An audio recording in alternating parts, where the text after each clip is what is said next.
Every quarter, the headlines drop. GDP is up, GDP is flat, GDP is negative. Markets react. CEOs freeze hiring. Economists panic. But what does GDP actually mean? And more importantly, why should modelers, not just economists, care? This is part of concepts every modeler should understand, and today we're breaking down GDP, what it measures, why it matters, and how it quietly shapes everything from your forecasts to your funnel projections. Let's start with the basics. GDP stands for Gross Domestic Product, and it measures the total monetary value of all final goods and services produced within a country over a set period, usually a quarter or a year. Think of it as the country's economic scoreboard. It's not perfect, but it gives us a snapshot of how much stuff we're making, selling, and consuming. The formula is often written as GDP equals C plus I plus G plus the quantity X minus M, where the C is consumption, what households spend. I is investment, what businesses spend on things like equipment and buildings. G is government spending. X minus M is net exports, exports minus imports. Now, when GDP goes up, we call that economic growth. The economy is expanding. More production, more jobs, more income.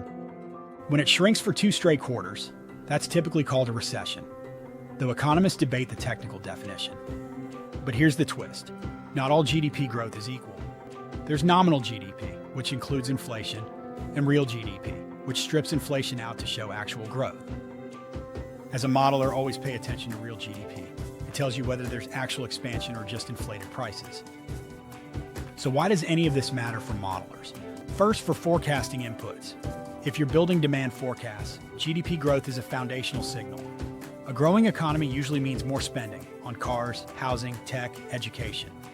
If GDP slows, you may want to adjust your growth assumptions. Second, sector selectivity. Not all industries react the same. When GDP contracts, cyclical sectors, like real estate, manufacturing, and travel, are hit harder than defensive sectors, like healthcare or consumer staples. Good modelers know where their business sits in that cycle. Third, for credit and risk models. If you're modeling default risk, loan demand, or portfolio growth, GDP is often a baseline input in macroeconomic scenarios. A strong economy equals lower default risk. A weak one equals brace for impact. And fourth, sentiment and feedback loops. A surprising GDP report changes more than forecasts. It affects how people feel. That influences behavior, from stockpiling to hiring slowdowns, shifting the ground under your model. Let's say you're modeling revenue for a regional retail chain. You see GDP growth is forecast at 2.5%. You assume stable demand. But then recession risks rise and growth estimates drop to 0.3%. Now maybe your mid-tier spending customers tighten their budgets. That affects your Q3 forecast, your staffing model, even your inventory purchases. GDP isn't in your model directly, but it's behind everything in it. GDP might seem like a macroeconomic stat for politicians or academics, but it's also a quiet force underneath your spreadsheets. The best modelers don't just calculate, they contextualize.